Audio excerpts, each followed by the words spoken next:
Hello, welcome to John's Author Diary for the week ending March the 27th, 2022. I cannot believe it's the end of March already. This past couple of months have flown by. I've had a busy week. I have been working on, well, quite a few things, to be honest. I've been writing Trial of Thieves. That's been going well. I've basically been dictating the scenes for that in the morning, and I am at the point now where it's going into the third and final act of the book. So that is great. It's just good to get some momentum back into that story. I felt like it was dragging, so I'm hoping that I'll get that done. I don't know. We'll see. I'm not even going to give myself a timeline for that. I've also started writing another project.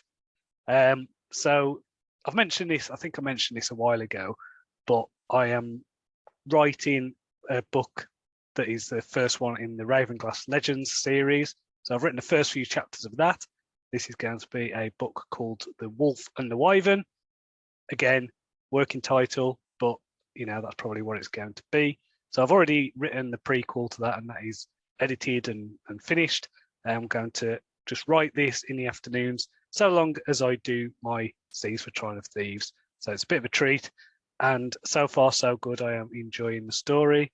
And yeah, it's nice to be kind of back in the Ravenglass Chronicles kind of world, because even though Dawn of Assassins is set in the same universe, it's got a bit of a different feel, bit of a different audience. So we'll see how that goes. I think it's quite exciting. I've also been doing some cool stuff with my new podcast, which is the Indie Author Mastermind. So if you are an author, especially an indie author, you probably get a lot from these episodes.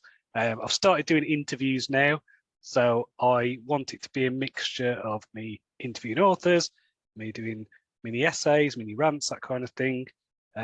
So the first interview went live on the YouTube, which is with Russell Nolte, and he is very good at Kickstarter. He's done over 20 successful Kickstarter projects. So that was really cool talking to him.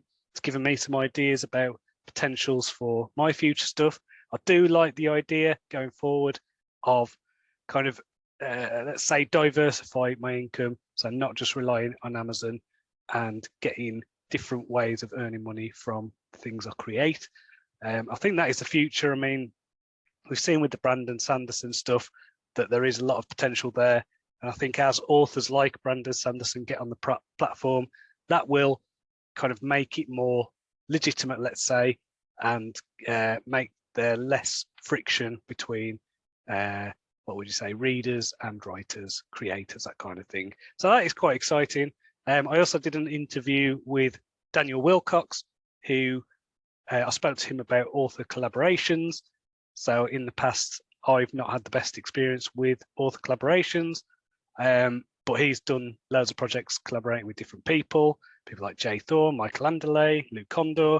So it was really cool talking to him. He's also written a book about collaborations. So it was, yeah, really cool kind of getting a different insight into that, not just my biased view. And again, it's just something that I am open to again in the future, but I need to work out how to make it work. And I think it's going to be, you know, I'm creating this world, this Ravenglass universe. I've got lots of stories I want to tell in it.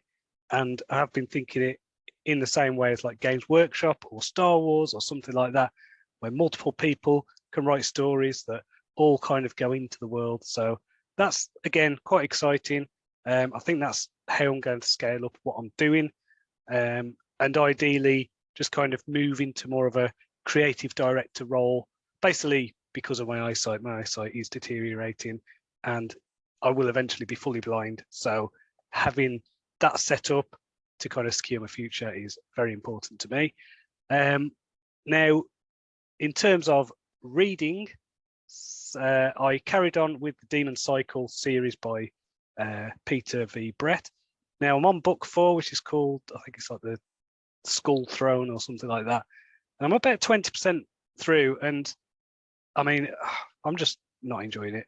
I'll be honest. I don't know. I've kind of got what I needed from the series. I mean, I don't usually like abandoning books, but I think this might be will not abandon. I might give it another go.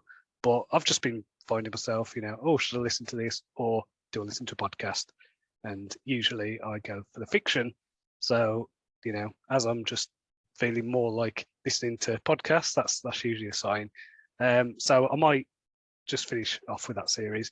I'm also quite far through a book called Sin and Syntax by Constant Hale. This is a book all about grammar and syntax and writing and things like that. So a lot of fascinating stuff in there. A lot of stuff I already know, but I do think it's good to remind yourself of the rules so that when you break them, you're doing it for a reason. So next week then, I think it's the last week before the Easter holiday for my wife and son. So I'm going to try and get as much of Trial of Thieves done. Again, I'm going to go with the thing of dictating in the morning, writing Trial of Thieves, getting as many scenes done as I can. I think I've got about 20 scenes left to write. If I push myself, I might be able to do it next week, but I'll just see how it goes. I want to get the story finished. That's the priority. And whenever that happens, that happens. And I'm also going to work on Trial of Thieves and no doubt do stuff for this other podcast. So lots to do, but it's exciting, it's energizing. So that's cool. And spring is in the air. It definitely feels like spring now, and that is fantastic. And obviously the clocks, I think the clocks change this weekend. So that'll mean I'll be able to get out more in the evenings, have walks down by the beach and things like that, enjoy the sunshine, make the most of the sun being around. So that's always good. So until next time, cheerio.